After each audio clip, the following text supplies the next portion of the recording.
Warning, the following video contains some content which is unsuitable for a younger audience, such as the use of strong language and discussion of mature subjects. Also, I strongly condemn going after the users mentioned in this video to bully or harass them. Giving them constructive criticism is okay, but insulting them is not. With that out of the way, let the video begin. Hello folks with an X, I'm now freaking my mom for good here. So, has anything terrible already happened in 2021? Doesn't matter because I'd be surprised if nothing has, considering last year hit us with a wave of fear all at once. Got to me even stronger for more personal reasons. But I won't project my doomer worries onto y'all for now. After all, it's commentary time. This time it's on a user who I've known and respected for over 5 years and became one of my biggest influences for rants. The user being covered today is SlayerCoon. And just as a quick disclaimer, I still enjoy his videos overall, even if they haven't captivated me as much in the past few years. A decent quality rant and review channel for what it's worth. Also, like me, they've been getting more into the art medium as well as music composition, and I think they're also decent with that. He's probably best known though for his old Bad YouTubers and DeviantArt Disaster series, both of which have since come to an end. However, the energy lives on through his current rants and reviews. Judging by the fact I'm subscribed, I've got a positive opinion on his work. Alas, even the best make a dud here and there, which is what I'm going over today. As a follow-up to his complaints of pop music, he made a video expressing his issues with the critics of that type of music, more in the way that they feel like corporate shills. This sounded intriguing since I found the original rant to be alright even if I do have some differences in opinion, that and I'm not well versed or actively listen to pop music generally. I'm more of an alternative rock, underground techno, and future jazz kind of guy. But upon watching the follow-up, I noticed a number of glaring problems which will be discussed as we tread through the rant. I know that Slayer himself had partially disowned this video and had set it to unlisted, but the rant's still relatively new and I wasn't clear about my issues when I left the comment. Wanted to let my thoughts marinate by rewatching the video over before I made a judgment. Just be aware that Slayer doesn't stand by this video as a whole, so don't take my more aggressive words on the matter too personally. Finally, also note that while I'm not covering that video, I feel it's important to watch his original problems with pop music video, which details his opinions on the state of popular music much clearer. Anyways, I'll shut up with my prolonged speech and begin the commentary. Hello everyone, SlayerCoon here. In my last rant, I covered the subject of pop music and the various problems that I have with it. Long story short, pop music isn't something I'm opposed to. I even gave some positive critiques to pop songs of recent memory. But unfortunately, what's good is outweighed by some of the most insulting music ever devised by mankind. There's also the issue of monoculturalism in the music scene. With rock not having the presence on the charts like it did in the past, what genres do receive success are continuing to blend in with one another, something pop-biased music critics would call a world without genres, but in reality is nothing more than gentrification on part of the capitalist regime of turning every art form into yet another lifeless product. Based. Oh, well that's bloomin' sad. Alright Slayer, I'll give you this that commercial music has shifted into somewhat of a mono-genre through the 2010s, and that trend persists into the present. For example, many pop songs have adopted the EDM formula of drops, while also adapting the trap sounds and beats from hip-hop and rap into the mix. To some this has made the music sound less organic and devoid of character. While I do agree to an extent, I don't think pop music is supposed to be seen as high art or anything, even with all the glitz and glamour. To me, it mainly just serves as an easily palatable form to digest music for mass consumption. Pop has a focus on catchy hooks and melodies, which other genres also do, but that's what pop's primary focus is. Even with some mainstream hip-hop, they're more rhythmic than melodic, and sometimes lack a proper harmony outright. While on the EDM side, that music is designed more to make people get up and dance. Again, other genres do that too. As for mainstream rock, it's a bit hard to nail down what makes it that different from standard pop songs besides more punchy guitars and bombast. Damn you Imagine Dragons and AJR. Something they all have in common though is the goal to be catchy and infectious in one way or another. These songs sell really well, which is why the radio plays them in mass, and why the record industry tries to make more of these earworms. I don't know if you're aware, but pop has always built itself off of popular sounds, or at least had a very vocal-driven performance. The sounds of the eras don't remain consistent, as is the case with any genre. If pop music still sounded the way it did back during the boy band craze, hell even the show tunes era of the 60s, people will get real bored and sick of that sound quick. There's only so much a specific sound can be pushed before normies lose interest, besides the occasional hint of throwback nostalgia. Trends evolving is a very human thing. Obviously, some music hasn't gone through as much progression in sound. Take gated genres like metal, techno, and country for instance. I'm just speaking on general terms with music that is made specifically for the pop crowd. Rock has unfortunately morphed into one of those gated genres, but I'll save my explanation for why I think that might be since you mentioned it later. What I'm saying here is that the genre of pop has focused itself on evolution more so than other genres, at least sonically. I'd argue it's attempted to be monocultural in the way that it mostly exists to be commercial music, which is more universal in appeal for decades. That's not touching on genres like indie pop, of course, which end up going more experimental. Not that those songs often break it into the charts outside of a few fluke hits. Of course, most of those bands didn't intend on making one in the first place. But I will give you this much, that capitalism has royally messed up the music business in a lot of ways. More than it leads to a system that rewards done-to-death formulas and mediocrity, and the cycle keeps repeating for eternity. Even if the artists aren't critical darlings, they can still gain a ton of success off of certain audiences. In most cases nowadays, that's with the youth markets which this music is promoted to a lot. So hey, the argument that it's some indoctrination tool by the rich music executives to lure impressionable kids with vapid pop music isn't an unsound conspiracy theory, even if I personally don't agree with it. Either that, or this is the result of a failing education system. Doesn't matter, eat the fucking rich. Jesus, I spent forever on this one interjection. That brings me to the subject of music critics, or more specifically, the ones who are popular on the internet. Over the past few years, it seems that music critics on the internet have shit the bed big time. People will give games journalists major flack for even the mildest of hot takes, but music critics can call Cardi B's WAP a masterpiece and face little backlash for doing so. Even critics that I like are praising this song for seemingly no real reason. I don't know, maybe they're being bribed? Or maybe Idiocracy really has come to fruition, and this is our equivalent of the hit film Ass. And the #1 movie in the country was called Ass. Okay, before I get to my next point, what the hell audio bitrate is this? TurboGrafx CD PCM? Is the clip supposed to sound this tinny? So, Idiocracy, eh? Sounding like some media puritan with that claim. Sure, it's your opinion and right to feel disenfranchised by the interests of new generations. That being said, to call this an idiocracy makes you come off as some elitist, lay-wrong generation kid. I think you could have worded that a lot better so your zoom boom energy isn't as apparent. Also, screw you, I'd happily flock to a film called Ass. Nothing wrong with a good booty film. Now go to horny jail. Okay, I'm sorry. All of these channels are pretty much flawless for the most part, but the channels that are bad are really bad. Even channels that I like are fucking up. First, I want to go over Crash Thompson's review of WAP. Well, actually, most people pronounce it as WAP, but who gives a fuck? Now, normally I enjoy Crash Thompson as a music reviewer, but this review made me want to click unsub in a heartbeat. I couldn't even make it halfway through the video before giving up, because by that point, his argument for why it's a good song boils down to the fact that some conservative douchebags got mad about it earlier this year. So therefore, that somehow makes the song good. There was outrage on social media, calls for bans, right-wing media in particular really went off on this one, and in the interest of fairness, I would like to take a sincere moment to address that side of the arguments. There's really one major thing that can be said about this particular viewpoint on the topic. Good! Fuck 'em! I mean, seeing all that shit go down just made the song even better, didn't it? All the usual suspects with sticks up their asses, having a good old-fashioned do cambio freak out over the song. That just felt like validation, didn't it? Hell, anyone who tried to step to WAP absolutely got dick slapped for it. He treats everyone who dares to dislike this song as if though they're some right-wing nutjob, all because of some stupid shit that Ben Shapiro said. Now, if you were to say that based on the clip you just played alone, you do raise a point that part of why Crash liked the song was because of the sour reactions conservative voices gave, something which in all honesty could have been seen coming by anyone from many miles away since it was so expected. And hey, I didn't like that review much either because he put too much emphasis on the political outrage for my liking. However, you admitted to not finishing the video yourself. As somebody who has seen it, I'll assure you that after that point, Crash gives a less crucifiable defense for the song. For one, he thinks the song isn't intended to be sexy, or at least not in the traditional way. That is something I can agree with, especially with how raunchy and arguably unsexy that song's lyrics and video are. Furthermore, Crash finds the song itself to just be fun, and I think that serves as a better reason than to own the sex-offended right. If you truly made the video or just loved the song because of the backlash, you would have a point. As explained though, this likely isn't the case. Oh, and just something that I'd like to say regarding your thoughts on WAP. I know you had to edit that segment out in your vid on pop music because it was blocked for using barely edited footage of the music video. I don't think your complaints were the problem which got the video pulled from viewing. You could have kept your complaints about WAP in there without playing the video and I'm sure you'd be fine. The claim was still bullshit mine, so I'm not defending the paranoid rights protectors. I just think the thoughts on the song should have been kept even if visually it had to be changed drastically. Since I missed out to see the original version of the rant, I'm out of the loop. I can say with certainty that my dislike for WAP comes from an anti-capitalist viewpoint. This song was clearly shot out with little effort, with the knowledge that people would eat it up en masse due to controversy alone, and that would turn a huge profit. WAP exists for the purpose of making everyone involved with it richer, so therefore they can buy 11 more Lamborghinis, all the while people like you and me have to struggle just to make ends meet. Damn, this is deeper than the bum bump. Bracket, I told you to stop being horny. Calm down, that was only a metaphor.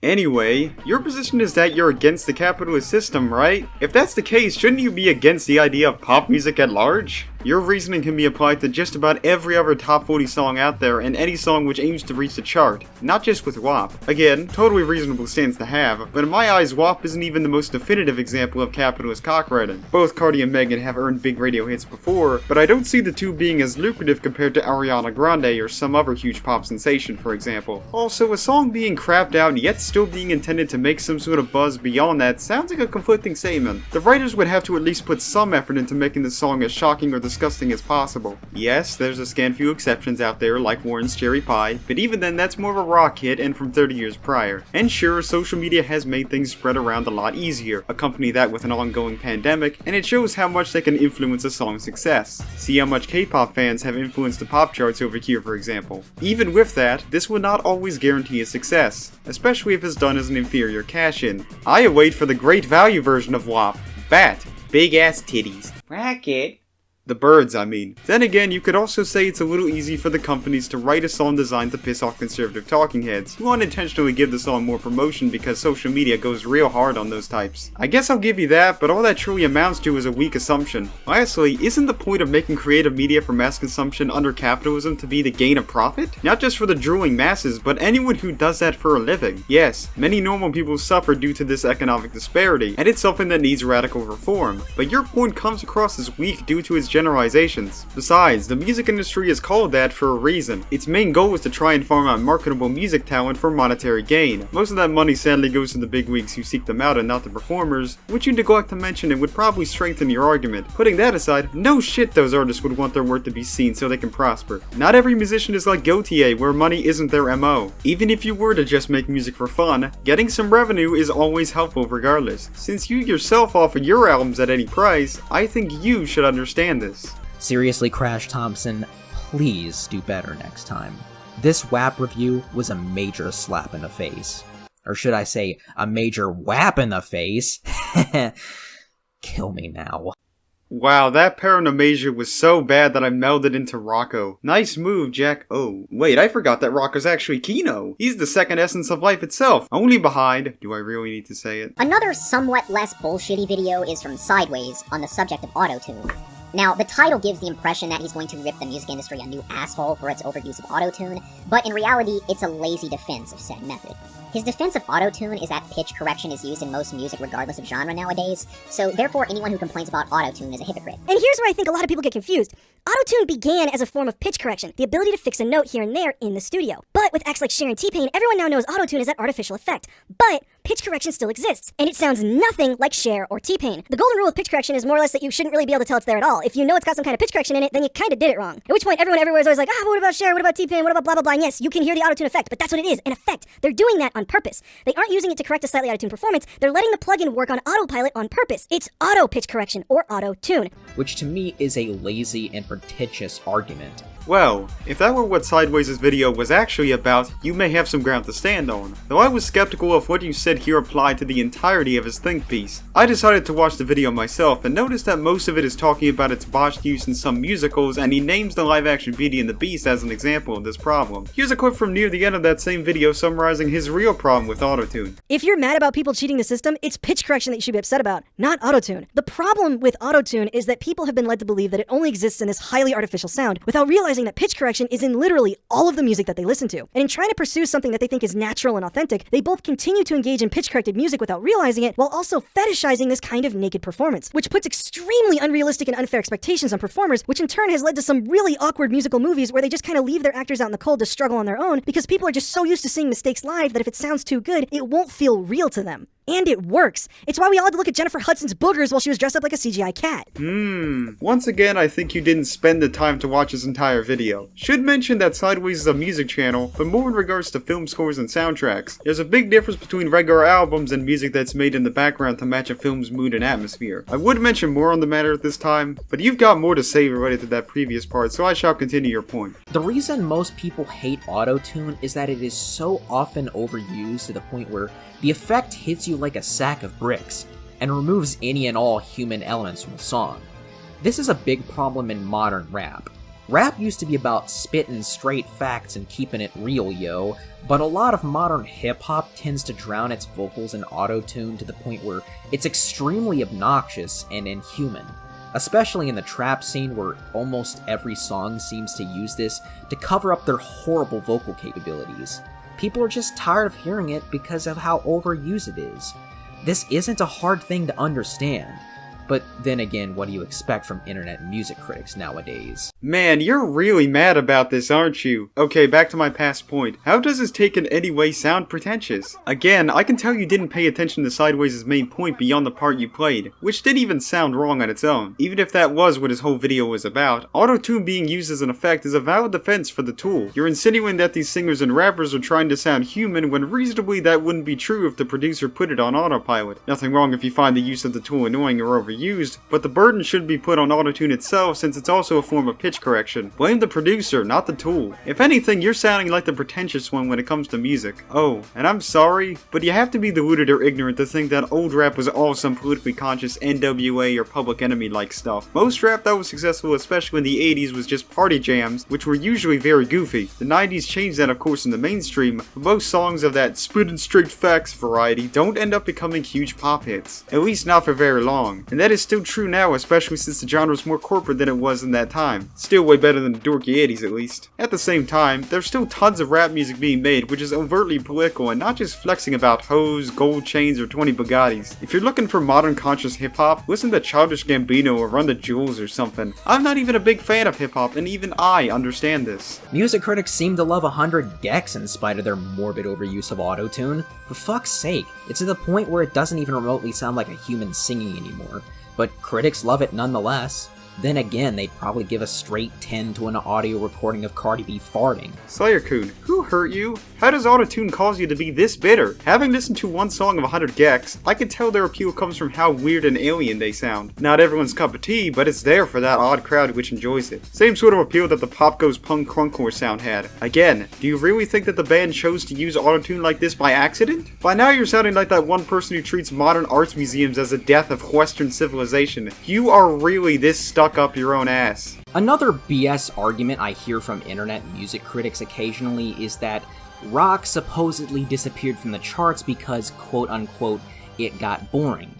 Which begs a serious question. If that's the case, then why do artists like Ed Sheeran and Louis Capaldi have so much chart success making the most boring music ever? Now that's not a question I can exactly answer, so I'll just make an educated guess here. Maybe acts like Sheeran and Capaldi rely a lot on their songs playing on the radio, usually on the more chill or adult stations. It's not really music you need to think much about, and I guess relax to in some way, provided you can stand Capaldi's shrill vocals. If not that, it serves as some sort of background noise to play in restaurants and stuff. After all, the music isn't too loud and is inoffensive enough. Okay, maybe Capaldi's screech should be a crime. I'm not really sure why, but that's one reason why I think they do decently enough on the charts. Music critics always point to nu metal and post-grunge as a factor in rock's decline, when truthfully that can be pinpointed on corruption within the music industry.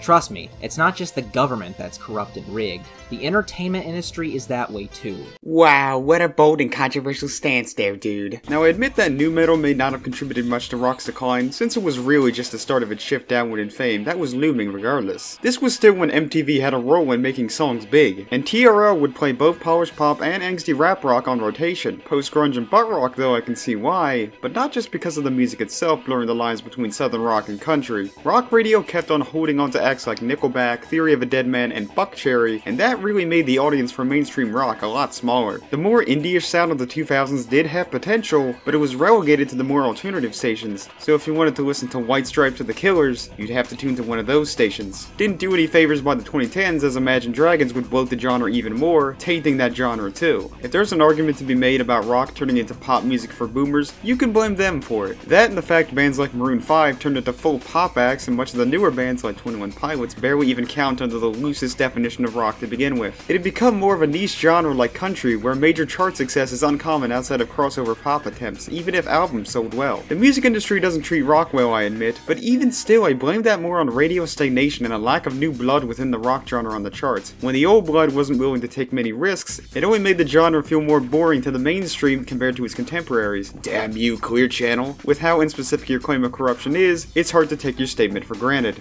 And you can tell that when attempts to bring rock back get shat on. A good example is Anthony Fantano's Not Good on Machine Gun Kelly's Tickets to My Downfall, a rock record by a normally hip-hop artist that has gained moderate success. Some even foresee Kelly bringing rock back from the grave. I've heard some of it, and it's pretty damn good. Not a masterpiece, but worthy of its success. But Anthony begs to differ in this, review, I guess?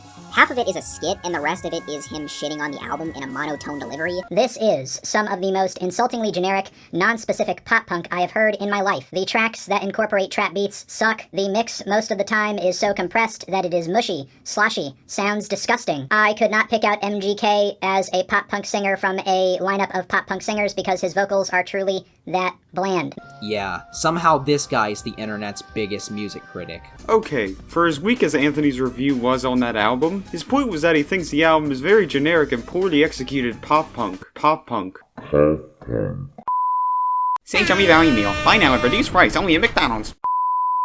I mean, it's inoffensive, but I don't exactly see rock making a real comeback from such a bland record, even under the caveat that we're dealing with one of the biggest names in emo trap at the moment. As for his review, the lack of emotion in his voice just shows how disinterested he is. That coupled with a skit which takes most of the mini-review's runtime. Sure, not that good of a review, but why be like this? This isn't some conspiracy to just get rid of rock altogether. If the music is bland, why bother? For the record, I actually enjoy Fantano to an extent, and he is responsible for introducing me to artists such as Swans, King Gizzard, and Death Grips. But I don't know, when it comes to a lot of rock music, he tends to drop the ball. Just a few examples here. Arctic Monkeys AM, arguably the most iconic alt-rock record of the 2010s, and overall a pretty damn good album. Only 3 out of 10. Drones by Muse, one of my favorite albums of 2015, a mighty fine hard rock record, 5 out of 10. And most infamously, his review on Tool's Fear Inoculum. Not Tool's best output by a long shot, but overall, a pretty damn good rock record. 4 out of fucking 10. Are you shitting me, Anthony? James Spideris Charles, your emotions look to have factored into this rant far more than actual complaints or arguments. You're getting angry over Fantano's views not matching your own. This is a general rule of thumb when it comes to reviewers. Do not expect everyone's opinion to align with your own, even if the opinion is popularly held. The Muse album score isn't even that low, nor controversial compared to the average critical consensus for it. Obviously, other people's opinions don't override yours, but come on, this is pathetic. Keep in mind that Anthony Fantano has given much higher scores to blatant corporate pop stars like Ariana Grande, and trite rappers like Lil Pump. So this Tool review was offensively bad, and proves that even the internet's busiest music nerd isn't free from pop bias either. Or maybe it's just that rock music isn't as much in his wheelhouse as hip-hop and pop are. Plus there's many rock albums he might be disappointed in. Fear Inoculum was a divisive album in Tool's catalog anyway, and some were disappointed by the direction, and Anthony may be one of them. Sure, I could say he's some sellout paid reviewer solely because he likes some popular release, but that would sound a bit ridiculous without evidence, wouldn't it? Did you expect all these reviewers to just shit-talk pop music only on the basis of it being pop music? This should be obvious, but disliking popular things just for being popular doesn't make you cool. You're sounding very insecure in this rant, and I'm honestly disappointed. But I wanted to save the worst for last. Easily the most infamous music critic, or should I say critics, on the internet. Yes, I'm of course talking about Pitchfork, the punching bag of internet music journalism. And I feel like you're picking the lowest grape on the vine by mentioning Pitchfork. Unlike those other channels, they aren't as well liked by music fans. And since Pitchfork is comprised of a board of reviewers rather than just one, it doesn't feel like a fair comparison for getting their infamy. More proof that the so-called professionals don't know what the fuck they're talking about. The site that gave Tools Lateralis and 9 Inch Nails the fragile negative reviews, but were willing to give a Cardi B record a damn near 9 out of 10. You see what I'm trying to say here? The damage that Pitchfork is doing to music criticism can be felt outside of their own realm, and this pop bias that I've talked about is on full display here, which is pretty hilarious. Pitchfork have always been accused of being hipsters for most of their existence, but oddly enough seem to praise the most awful of mainstream pop garbage for no reason. I mean, pinning the blame on Pitchfork and them alone when they're not the only pop-biased music critics sounds unfair, and for a lot of their career they've mostly been against pop. Even for their infamy, the lack of professionalism and poorly formed hot takes feel more like a result of the attention economy being systematically screwed by the big ad companies. What other way to make money than to make a garbage take to farm those hate clicks? Joke's on you, because they've already got your revenue and data. Pitchfork has always been a bad showcase for that, but even before them, there's always been some bad album reviews, just not as many designed to get the best of the readers' fragile mindsets as there are today. While I'm on that, if they were designed to piss off fans, that would negate your claim that they praise the music for no reason. Sounds like a hipster trait just to trash on a well-liked project due to its acclaim. Not saying it's a good reason, but it counts. SpongeBob! Music critics have always been a joke, really. Back in the 1970s, the critically acclaimed Led Zeppelin and Black Sabbath were lambasted by critics. But never before has music journalism sucked so much ass. Okay, so you at least acknowledge that there's always been bad music reviews. Bad reviews I'd assume based only on their closed-minded and outdated take on the matter, but I digress. Ironic, given the closed-minded attitude you have with popular music. Still, why were you this frustrated by opinions on music you didn't agree with based off of score alone? If there was a reason for why music journalism is in as bad of a state as it is now, it's probably due to social media and the aforementioned attention economy. Also, couldn't help but notice this goof. Back in the 1970s, the critically acclaimed Led Zeppelin and Black Sabbath were lambasted by critics. Brr, which is it? Did you mean to say that they are loved now, but they were disliked back in their time? Absolutely certain that's what you mean, but this would have sounded more correct with the topic had you phrased it that way. I'm starting to think that the Lay Wrong generation crowd might have been right all along. For as stuck in the past as they were, at least they weren't blatant corporate shills like this. Welp, I guess pop music is prohibited from enjoyment. Damn, Slayer, you really are missing the mark and making asinine assumptions about music reviewers because they like some pop star's latest album. Wouldn't be surprised if you thought that those critics would cut themselves because some pop star did the same. But who am I talking about now? Pop music fanatics or dream stands? Don't know anymore. Self-harm Twitter's beyond any repair. And yes, I do expect to face some backlash for daring to speak out about this, but fuck if I care. I'd rather be hated for what I believe in than loved for what I don't. And these pop-biased music critics on the internet just lack any integrity or taste for that matter. And I can't wait till the day till people start seeing them for the shills that they are. Holy shit, you really want to die on this hill? You're setting yourself up for a life of constant disappointment with the mass public. We get it. You feel oppressed because the music you like isn't as universally loved or known as you want it to be. You've hammered that point into the fucking ground now. Stick by your guns, but this makes it easier for those fans to mock your anti-pop mindset. Are you asking for it or what? Truth is that the worst place on the internet when it comes to music criticism is Twitter. But then again, what else did you expect? Most people here are corporate slaves with single-digit IQs who spend their lives worshipping the shittiest of industry plants. And yes, I'm using the word worship instead of stan because stan is a name and not a verb. You fucking idiots. Oh my funny frog Jamal, please stop with all this whining about Zoomers. That has characterized the entire second half of this goddamn rant. And it's made it harder to tolerate. Plus, let people call worshippers stans if they want to. What, are you gonna tell me that the word simp is a shortened version of simpleton? Pfft. Okay, overdone jab at closed-minded purists that has overstayed its welcome. I could have dedicated an entire video to the kind of takes you see on that hell site, but I'll save one of the worst as an example. The way this generation disrespects the Beatles and absolutely don't care will never not be funny to me. Yeah, apparently this was worthy of 177,000 likes. fucking kill me. What is so wrong with this tweet? Is there something I'm missing here? Because all I see is some snarkiness from the author. Can't tell if it's supporting Beatles disrespecters or not, but that's probably just nuance my artist brain is missing. But wow, imagine being offended by a post like that. The band's already earned a lifetime supply of praise, including the acclaim Lennon and McCartney on their own have achieved. Can we suck off to some other band for a change? Like Real Lies? Seriously, listen to the song Boss Trick. It's a wonderfully dorky dance pop. Yeah, apparently the Beatles are now boomer garbage according to the worst of Gen Z. But trust me, I've met many Zoomers, and technically I'm a Zoomer having been born in the late 90s. No, you're not. If you were born between 1998 and 2001, you are a certified Zaboomer-foomer. We're like the Gen X of Gen Z, you know? So, do you remember But trust me, I've met many Zoomers who actually have decent taste in music. And to any Zoomers out there who face bullying for liking older generations of music, don't let people like this douche shame you for your taste. You may feel alienated, but there are millions of people in your generation who feel the exact same way. Oh boy, how do you do, fellow Zoomers? I bought a Fortnite Switch because of you. I'm dab swagging it. My gamer tag is bruh thick. I changed my store name to DeviantArt, and my slogan to homies just for you.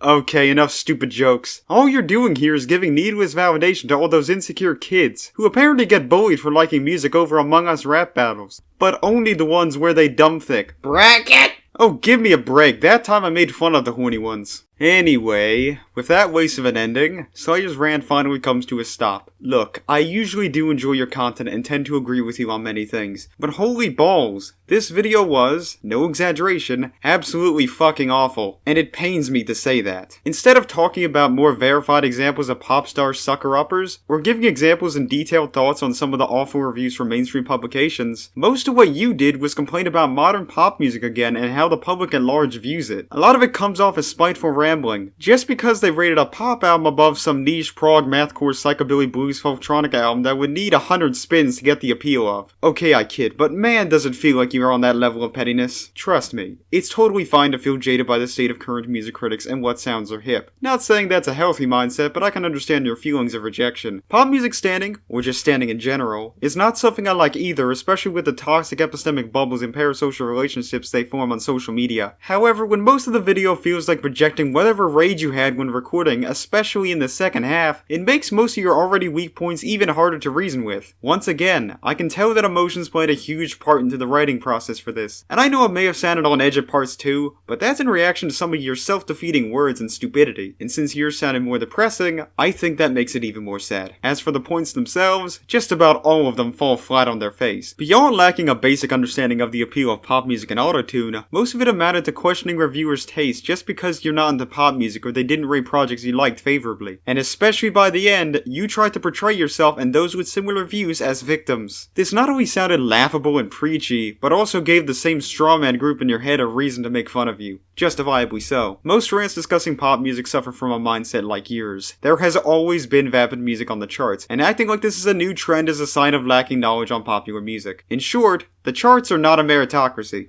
Lastly, and this being more of an editing nitpick, but I got tired of seeing that same drawing of your persona through the entirety of your rant. Our editing styles are vastly different, but I think having emotes which accurately represent your feelings would be a good idea. Also gives you more of a reason to pursue the art medium you've explored. If you don't find that good enough, try and commission someone to make some if you're able to. With my complaints done with, here's hoping that someday you'll gain a better grasp on the appeal of pop and lose that false victimhood you brought on yourself. Fortunately, I think you understand this somewhat because you have semi-disowned your video. That at the very least is a good sign. I was also not the only one who had problems with it, judging by this comment another viewer left. Alas, much of the rest of them are written by those whose perspective is even more delusional or depressing. The comments are full of users who show their insecurity proudly, those who are upset with their generation's tastes, usually blaming those damned millennials, and spiteful assumptions about those critics that you could clearly tell weren't written out of anger. In a way, your video was successful at being entitled Zoomer bait. I would be saddened by this if YouTube comment sections were generally rational. That's just the way things are on the web. Anyway, Slayer-kun, I'm glad that you've understood some of the issues I've expressed. Despite my negativity, I look forward to your future reviews and improvement of your artistic skill. This blunder doesn't change my overall opinion on your content, since nobody's perfect and we all have our missteps. Anyways, that wraps up this crushingly hard to watch commentary. If you are a new watcher and like this content, feel free to subscribe. Also check out my Twitter where I occasionally post updates on upcoming videos. You can also find my artwork there alongside DeviantArt, Instagram, and Newgrounds if you're into that. Also look out for some art time-lapse videos coming soon. Thank you all for watching. This is Bracken Neutron signing out. Now 2021, can you please not choke even more? I'm really begging you.